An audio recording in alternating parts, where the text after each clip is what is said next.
మన పెద్దవాళ్ళు తథాస్తు దేవతలు ఉన్నారు అంటుంటారు. తథాస్తు దేవతలు అంటే ఎవరో తెలుసా?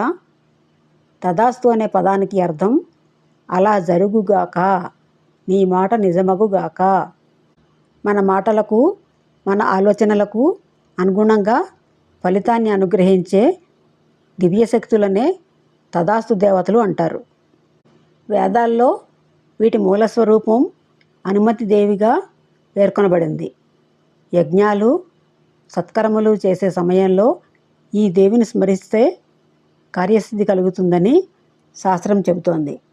అశ్వినీ దేవతల సోదరి ఉష ప్రతిరోజు వీరిని బ్రహ్మముహూర్తంలో మేల్కొల్పుతుంది. అశ్వినీ దేవతలు దేవవైద్యులు, నకుల సహదేవులకు జనకులు. వీరు తమ సోదరిని ముందున కూర్చోబెట్టుకుని రథాన్ని అధిరోహించి తూర్పు నుంచి పడమరకు ప్రయాణిస్తారు. తథాస్తు దేవతల అసలు స్వరూపం ముని ఇలా వివరిస్తున్నాడు. వీరు శుభ సంకల్పాలకు అనుకూలంగా ఉండే దివ్యశక్తులు, ముఖ్యంగా సంధ్యా సమయాల్లో సంచరిస్తారని విశ్వాసం.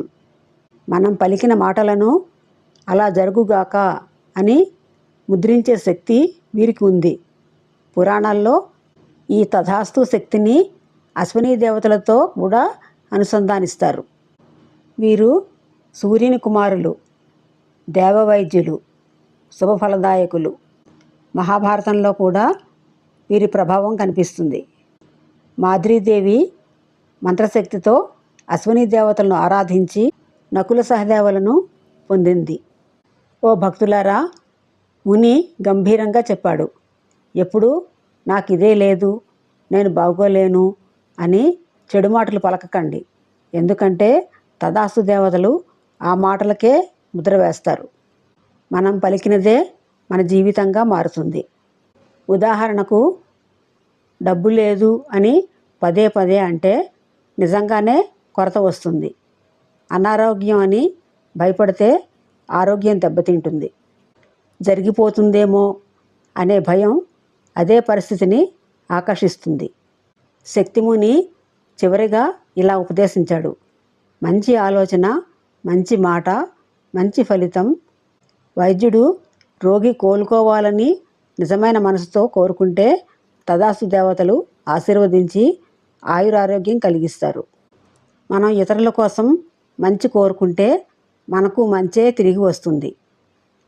ఈ వీడియోపై మీ అభిప్రాయాలను కామెంట్ల రూపంలో తెలియజేయండి.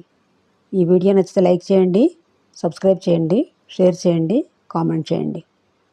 ముని సందేశం: ఓ మానవులారా, మన మాటలే మన భవిష్యత్తు. కాబట్టి ఎప్పుడూ శుభమే పలకండి, శుభమే ఆలోచించండి. తథాస్తు దేవతలు మీ మాటను సాక్షిగా నిలబెడతారు. మనం ఏది పలికినా తథాస్తు అంటారు ఆ దేవతలు. అందుకే మంచి మాటలు మాట్లాడండి. ఓం నమో నారాయణాయ. అశ్విని దేవతా స్తోత్రం నా ఛానల్లో వీడియో చేశానండి. వీడియో లింక్ని డిస్క్రిప్షన్లో పెడతాను, చూడండి. ఈ వీడియోపై మీ అభిప్రాయాలను కామెంట్ల రూపంలో తెలియజేయండి. ఈ వీడియో నచ్చితే లైక్ చేయండి, సబ్స్క్రైబ్ చేయండి, షేర్ చేయండి, కామెంట్ చేయండి.